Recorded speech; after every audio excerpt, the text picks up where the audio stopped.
Hello, welcome to the channel Dante Starshine. Thanks for tuning in. Ooh, a big bang. We're going to explore the astrology of this full moon and some of the other astrological aspects that are in place right now. A beautiful full moon in Pisces on September 1st or September 2nd, depending on the part of the world you're in. So I'm going to talk about how these energies are at play, and towards the end I'll talk also about some of the retrograde motion that some of the planets are going direct, Jupiter and Saturn, and Mars is just initiating its retrograde cycle. So with all of this, I'm kind of giving an overview, so I encourage you to always take a look at your own astrological chart and see where these planets land in your houses or where they affect some of the other planets. So in one-to-one readings I go deeper into that to see how different aspects can play out in our own personal life, though it's always a good sense to check in with how the present energies play out in your own chart. So we have the Sun in Virgo, and the Sun is paired up with Mercury in Virgo, and Mercury is at home in Virgo, and the Sun is shining bright in Virgo. Virgo is the sign of a deeper analytic nature. It's also a grounded sign. Virgo is very focused on the details, and Pisces, on the other hand, is focused on the big picture. While Virgo gets specific, Pisces wants to expand and see the whole thing. So there's this beautiful dance between the analytic mind and the spiritual function within us. And the full moon in Pisces or in Virgo will always invite us to find that balance, because within these seeming opposites there's a unity, and there's a need to make sure that there's balance between them. So in Pisces we have a lot of action going on. Not only do we have the moon, but we have Ceres, the largest asteroid in the asteroid belt in the moon, and Ceres is connected to the goddess of fertility. Ceres is all about everything related to the home, the hearth, reproductive cycles, planning and harvesting. So more than other moons, this is a really important one to check in with how you are connected to the earth and what seeds of intention are you planting, because even if you're not planting seeds in a physical garden, we're always planting seeds of intention with even the slightest thoughts that we have. So this is a really important time to connect with that divine feminine archetype, as it's really highlighted by this placement. And we have also Neptune there, and Neptune is retrograde in Pisces, has been in Pisces for so long. Again, it's the ruling planet. So Neptune adding to this beautiful experience expands this connection to higher spiritual levels. And of course, the shadow side of Neptune that we always have to look out for is deception. It's where our beliefs and even our spiritual experiences are then translated into something that is too fixed or too we in a way believe all of our experiences, or we believe and develop systems like religion out of them. That's, the Piscean age ending is the transformation of the control structures of religion into more open forms of spirituality. And we always have to look out for that when we have these strong Neptune aspects. So there is actually the North Node that creates a T-square. And so again, you might be able to see the chart. I will post an image of the chart in the description, so look at that when I'm talking about these things. I'm looking at it on the phone. But this line isn't actually pictured there. It's the line to the North Node in Gemini. And I've spoken a lot about this aspect. And generally, North Node, as our evolutionary driving navigating compass, is now in Gemini, bringing us to expand that need to look at both sides of the equation and to expand through analytic thought, critical thinking, and being open to many, many ideas.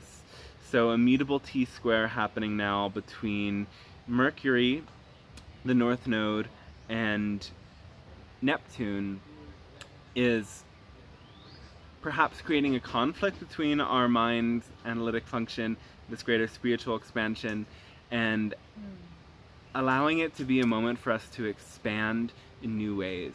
So this is a really important point in the whole transit of the node of the moon in Gemini that, in a sense, has just begun. It initiated 4 months ago, and maybe we have 12 more.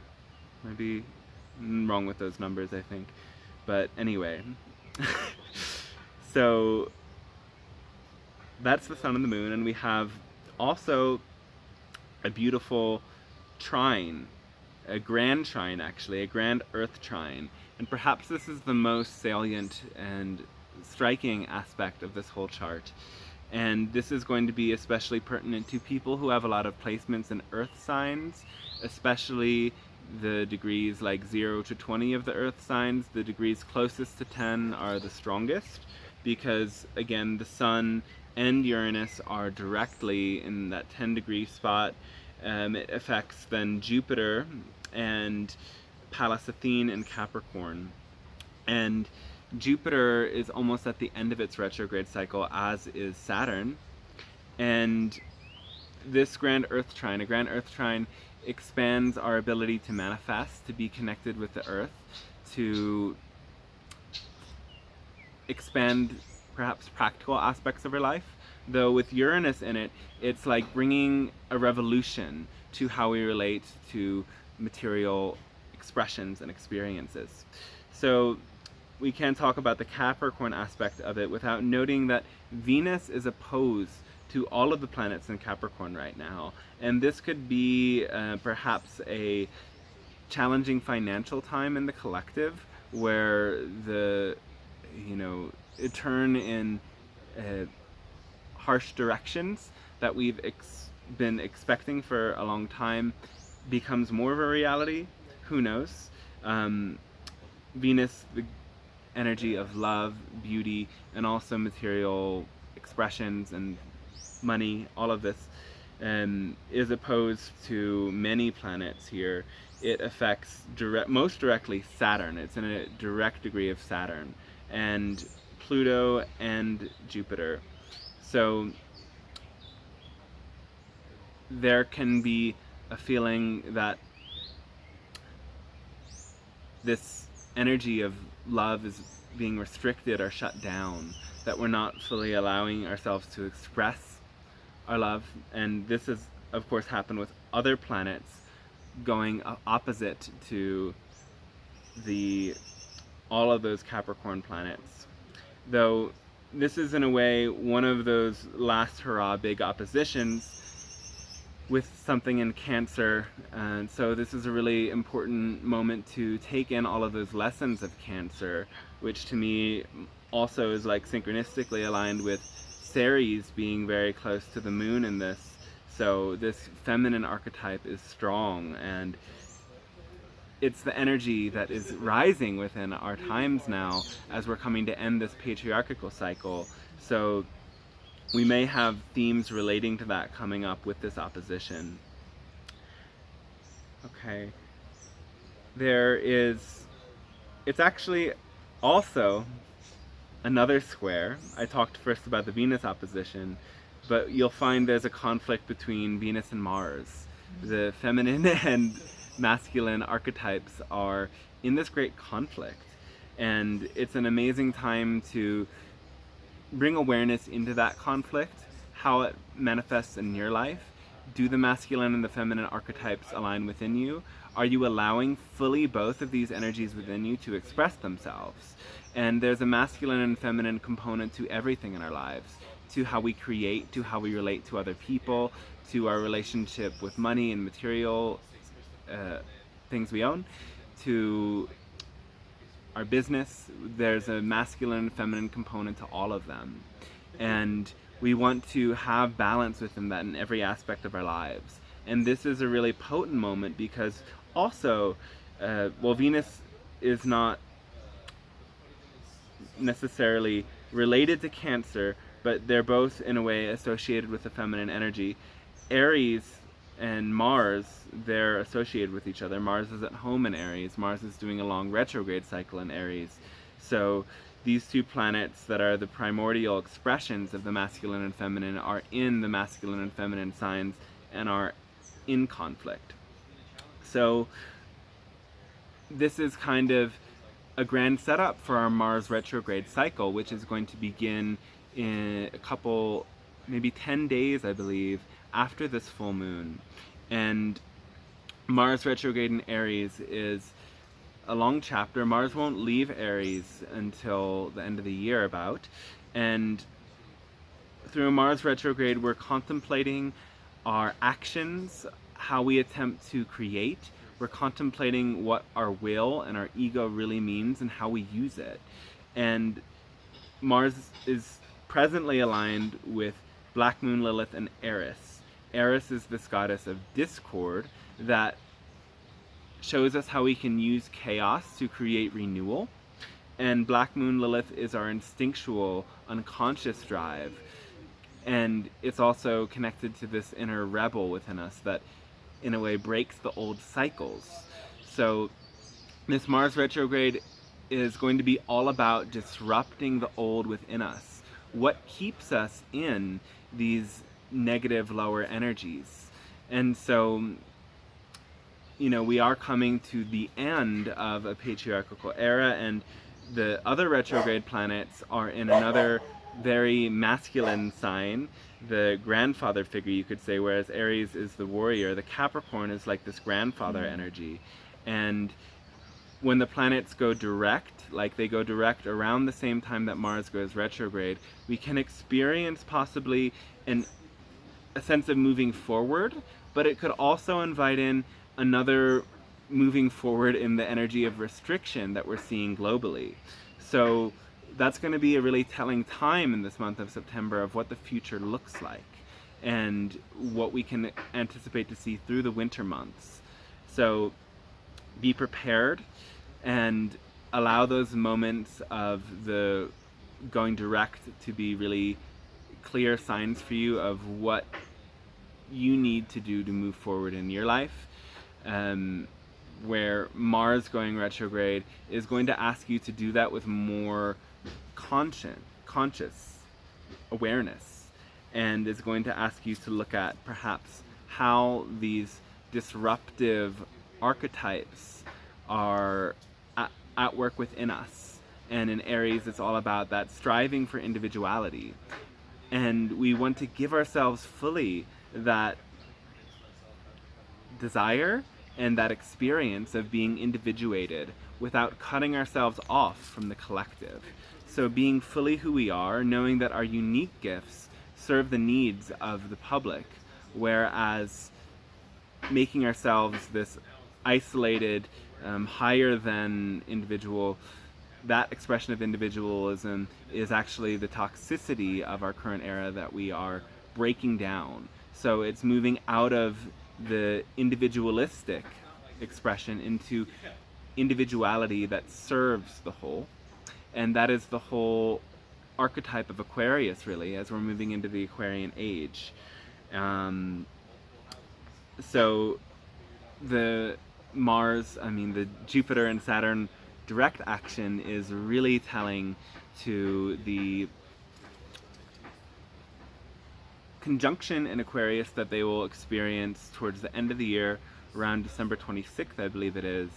And that, to me, signals the beginning of an Aquarian age. And it will be a time of great innovation, open up a time of great innovation even more, and ask us to really shift our paradigm. And of course that's happening in such profound ways all the time already. So I think, the biggest things to focus upon with this is this, starting off from the beginning, what I said, the balance between the analytic mind and the spiritual aspirations, making sure we don't sacrifice one for the other, and the balance between the feminine and masculine within us. making sure that in every area of our life, these energies are harmonizing and they're balancing out, and that we are aware of these inner destructive or revolutionary or rebellious energies, and we don't allow them to slip beneath the surface. We keep our conscious awareness on them, and we use them in harmonious, balanced ways. We don't allow ourselves to lash out because of them. We just feel them, and we use perhaps the anger or the frustration or the unease or discomfort as fuel to create the new, because without feeling that and without seeing that within that emotion there's a need that needs to be fulfilled, and likely a need having to relate to individual expression, we can't actually transform, and we can't actually find the unique essence within us that helps us to serve greater the collective. So I'm just going to look at some last things I see in the chart. Oh yeah, and related to this Aries energy, we do have Juno opposing Mars as well. And Juno is the asteroid of marriage, devotion, service to an extent as well. So we have to look at how our ego perhaps may be sabotaging certain relationships, and ask ourselves, can we stay committed? And what does it mean for us to be committed? And this is technically actually a grand cardinal cross. When you put Juno into the equation, and there's another sign here that the vertex, at least in the part of the world where I am, the vertex, I believe, has to relate in its calculation to the ascendant. Don't quote me on it. But the vertex here is directly aligned with Juno, and the vertex is in a way similar to the North Node. It's an evolutionary force. It shows us where we can anticipate unexpected revolutionary expressions supporting a transformation. So it's looking to this element of commitment and devotion. That's how we balance this conflict between the masculine and feminine. You can't have a good relationship without committing to certain agreements and committing to making the other person feel seen and loved. It's also the commitment that balances out all of the transformation that's happening in the world, in these Capricorn industrial patriarchal systems. We have to stay committed to our ideals and committed to ourselves and committed to having good relationships to make it all work. What else do I see? What else do I see? I think that really sums it up. I think that gives you a lot to chew on, and if I gave you more, it might be overwhelming. So you want to look at where the last cardinal degrees are in your chart.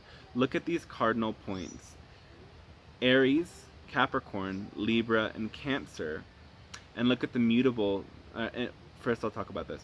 Look at those, especially around 15 to 5 degrees of the preceding sign. Anything in the 20 area is really affected by this grand cardinal cross. So that's something to see how that plays out, and look at what houses those planets are in as well. And also when we have, of course, the beautiful sun and the moon, that is again Virgo and Pisces around 10 degrees. Look at where that plays out in your chart. What house is that? And thank you again for watching the video. I am available for readings after like Friday this week. I'm on a retreat now. For me, I can talk about how this chart affects me. And it's really interesting that where I am, the ascendant in this chart is exactly the same as my ascendant. So all of the planets are really lining up in the houses. Well, the houses are lining up with my own houses. So it's kind of like a recalibration full moon for me. But in the 4th house, I have Jupiter in Virgo in the 4th house, and the sun is directly aligned with it. So it's an expansive time. 4th house is family, so I'm on this retreat. I'm here to learn something new that's healing, learning, Virgo, healing the body, Virgo, family, 4th house, so I'm loving it. So yeah, I'm away and I'm on a detox from social media, but I wanted to send this out to you anyway because I just love doing this, and it actually feels better doing it when I'm not answering hundreds of messages. So, anyway, I'm available for readings, channeling course starting mid-October, and Reiki course will start if some people sign up. Hey, I'm here. But there's not enough people yet. And maybe I'm just meant to focus on the channeling course. I don't really know. Anyway, much love, blessings. Thank you for tuning in. I love you, and I hope you have the most splendid full moon. Bathe beneath the moonlight and let all of the love and joy awaken within you. Have a good one. Bye.